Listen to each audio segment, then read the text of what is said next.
ఎందుకయ్యా రాంబాబుని అరెస్ట్ చేస్తారు? చంద్రబాబు నాయుడు గారిని తిట్టాడంట. చంద్రబాబు నాయుడు గారిని తిట్టినందుకు అరెస్ట్ చేస్తారట.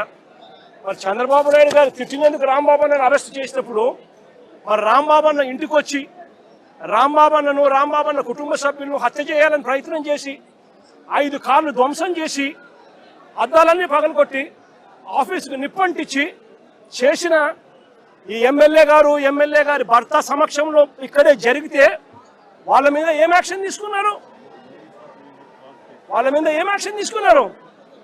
స్టేషన్ బెయిల్ ఇచ్చి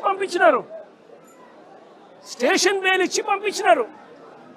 అదే చంద్రబాబు నాయుడు గారిని తిట్టాడు అని చెప్పి రాంబాబన్న తర్వాత మీడియా సమక్షంలో 1 గంటకి ఇన్సిడెంట్ జరగక మునిపే వివరణ ఇస్తూ తాను చింతిస్తూ వివరణ ఇచ్చినప్పటికీ కూడా రాంబాబన్న ఇంటి మీద అటాక్ చేసి రాంబాబును ఈ మాదిరిగా చేసిన దానికి వీళ్ళు మనుషులేనా అని అడుగుతా ఉన్నా. ఇది జంగల్ రాజ్ కాదా అని అడుగుతా ఉన్నా.